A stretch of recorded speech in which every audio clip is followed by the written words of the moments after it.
Every day, women juggle responsibilities, expectations, and countless decisions. And while life doesn't come with a manual, success and peace often come down to the habits we repeat. Here are 6 daily habits every woman must master. Not for perfection, but for strength, clarity, and growth. The way you start your morning is the way you start your life, and most people hand over that power without even realizing it. Think about it. What's the first thing most people do when they wake up? They grab their phone. Before their feet hit the ground, before their brain has fully woken up, they've already let someone else's message, email, or news headline tell them how to feel.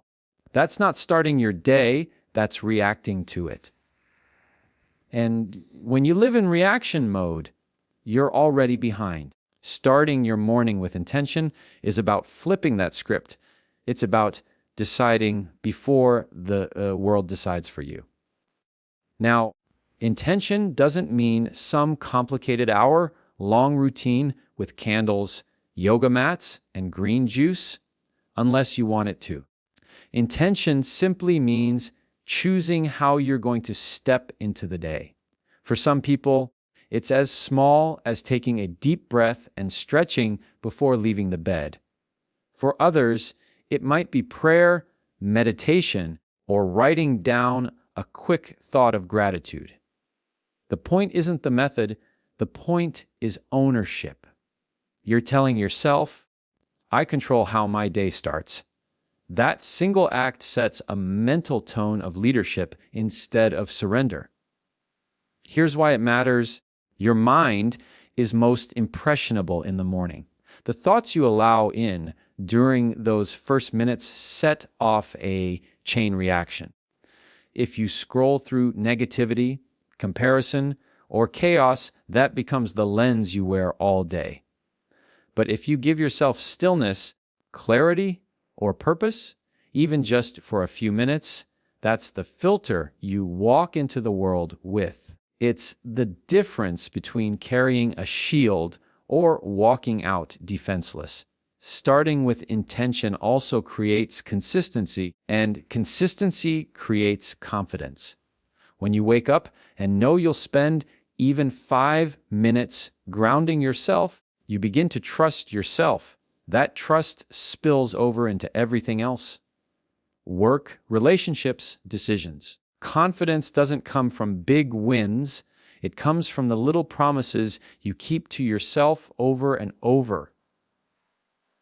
And let's be honest, mornings won't always be smooth.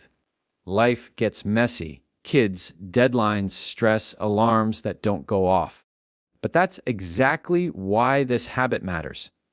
The more unpredictable your life feels, the more you need at least one thing you can predict the way you start. Even on chaotic days, you can claim 2 minutes to breathe and ask, how do I want to show up today? That question alone separates you from the noise. Starting your morning with intention isn't about control.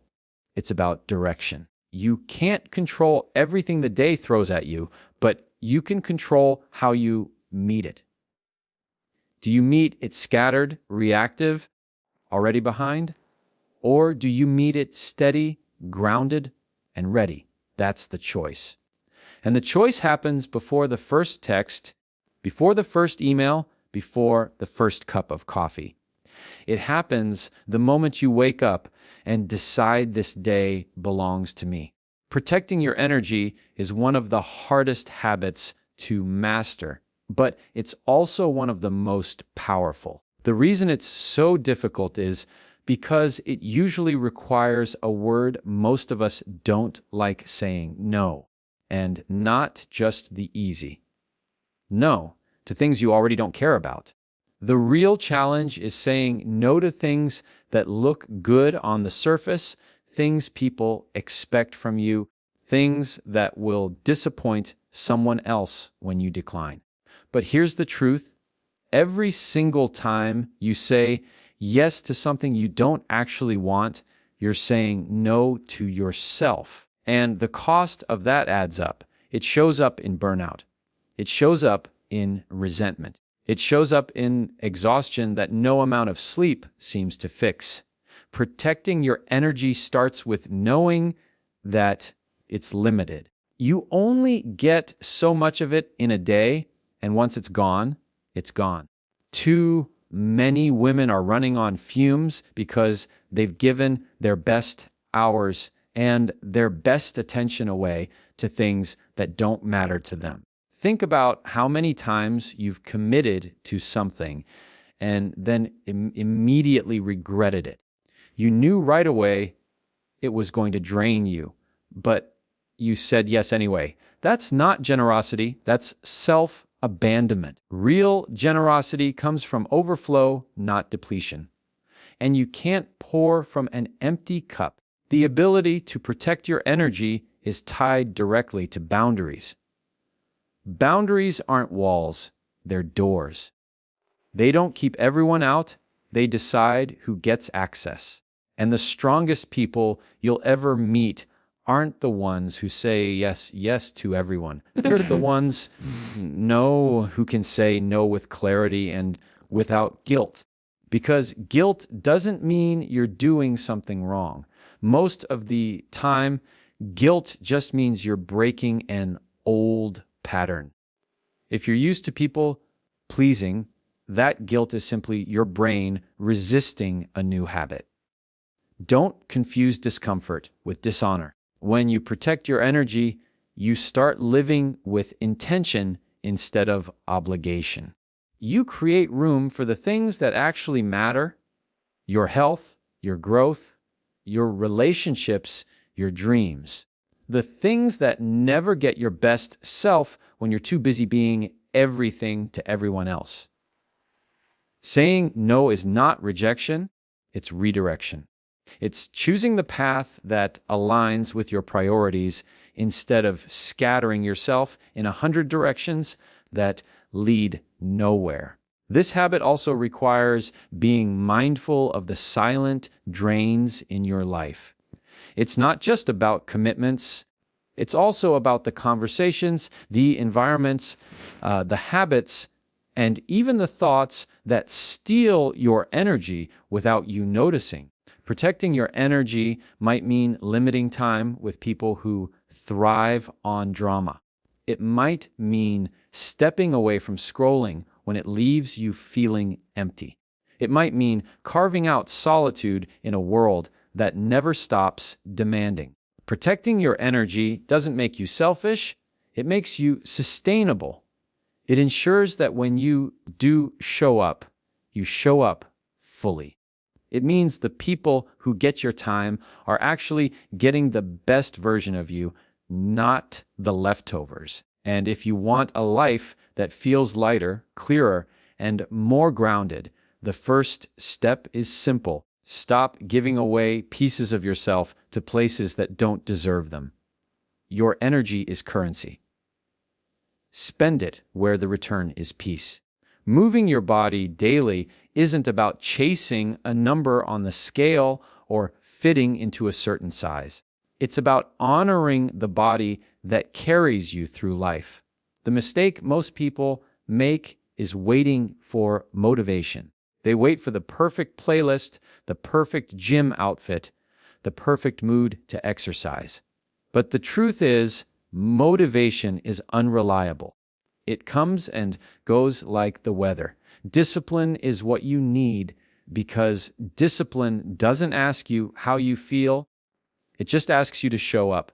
10 minutes of walking, stretching, or lifting might not look like much, but it's a deposit. And when you make those small deposits every day, the account grows. Your body is your first home. And like any home, if you neglect it, it crumbles. Moving daily doesn't just strengthen your muscles, it clears your mind. It shakes off stress that piles up without permission. It resets your mood in ways that no phone scroll or coffee cup can match. Think about the last time you felt stuck or overwhelmed. Movement has a way of unlocking that heaviness, almost like your body knows how to release what your mind is carrying. The beauty of this habit is that it doesn't have to be complicated. You don't need a gym membership, fancy equipment, or hours of free time. What you need is consistency. 10 pushed ups on the living room floor, a walk around the block, dancing in your kitchen with the music loud. These small acts build stamina, confidence, and resilience. They tell your brain, I keep promises to myself, and that trust once built spills into every other area of your life. Daily movement also reminds you that progress is rarely loud. It's slow. It's built through repetition, through the days you didn't want to show up, but did anyway. The transformation isn't just physical, it's mental. Every time you move your body when you don't feel like it, you're proving to yourself that you are stronger than your excuses. That kind of proof rewires the way you see yourself. It makes you dependable in your own eyes, and that is the foundation of confidence. And let's be clear, this isn't punishment. Exercise is not a debt you pay for eating. It's a gift you give to your future self. It's fuel for your brain, your energy, your focus, your patience. When you move daily, you notice you're calmer in conversations, sharper at work, more present with people you love. It's not about the workout itself, it's about what the workout unlocks in you. Life will always give you reasons to skip it, too busy, too tired, too stressed. But here's the paradox. The very reasons you skip movement are the reasons you need it. If you're too tired, moving will energize you. If you're too stressed, moving will release it. If you're too busy, moving will sharpen your focus so you get more done in less time. Movement doesn't take from you, it gives to you. At the end of the day, moving your body daily is less about fitness and more about freedom. Freedom from fatigue, freedom from stress, freedom from being a prisoner inside your own body. It's one small choice made daily that says, I value myself enough to show up even for 10 minutes. And when you keep showing up those 10 minutes, don't just change your body, they change your life. What you feed your mind is just as important as what you feed your body, maybe even more. Your body can't run on junk forever, and neither can your thoughts. Every scroll, every video, every conversation, those are calories for your brain.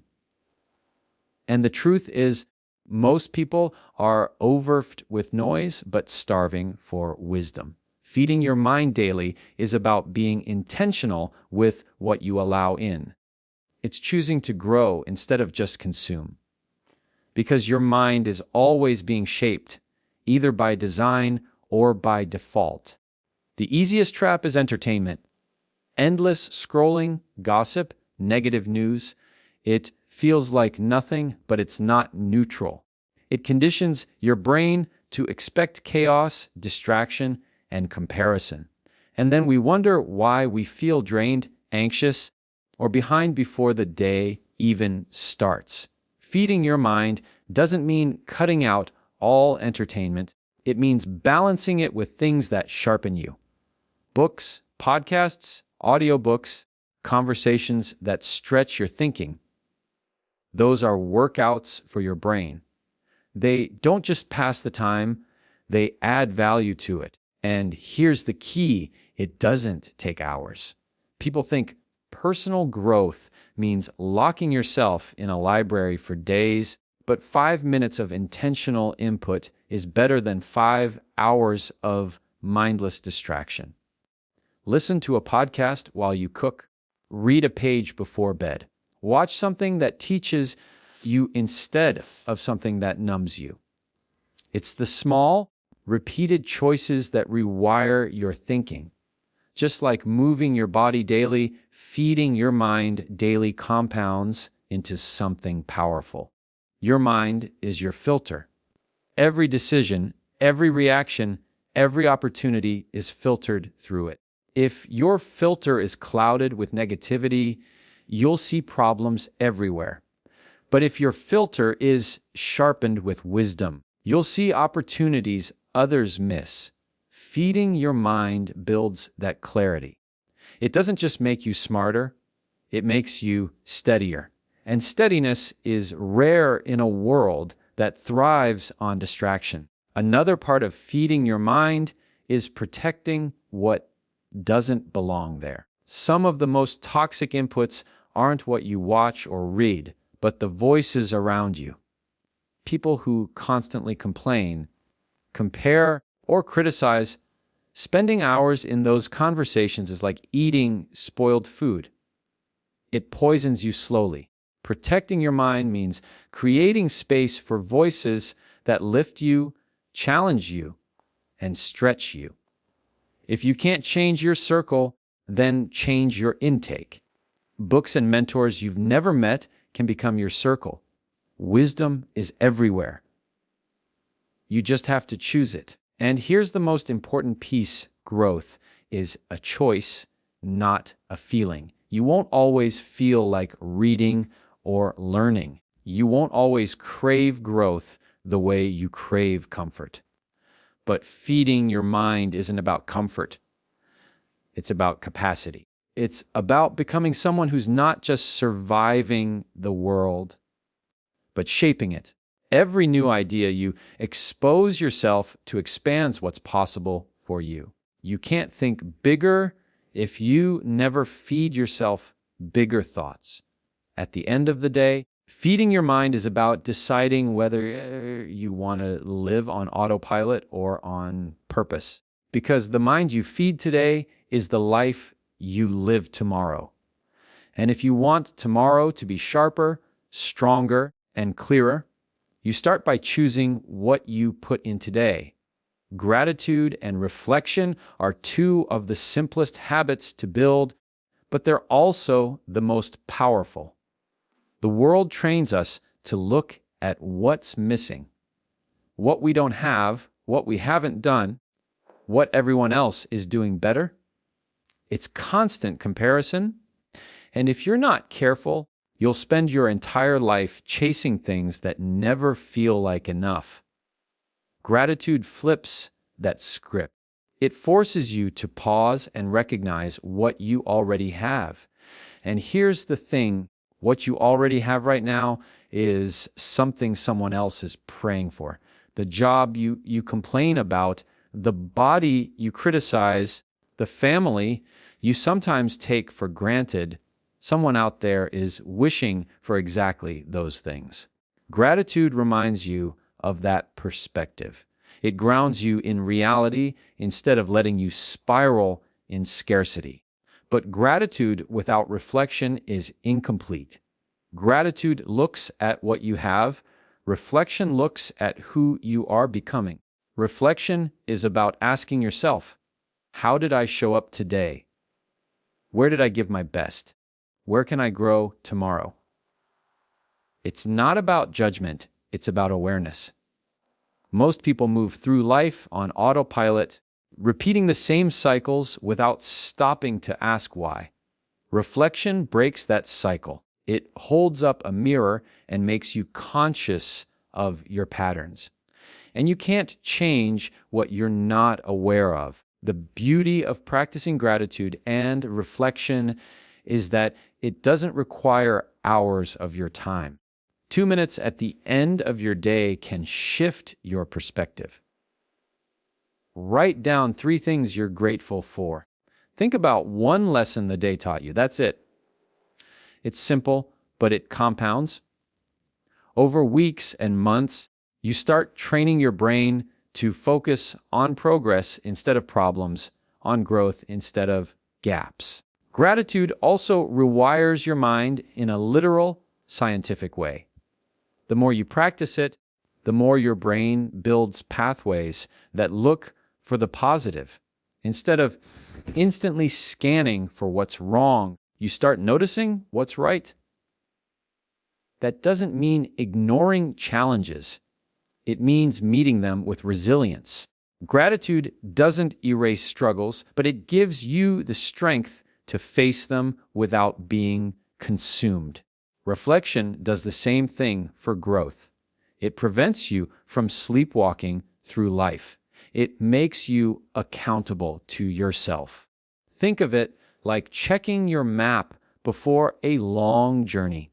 If you never pause to reflect, you can walk for miles in the wrong direction.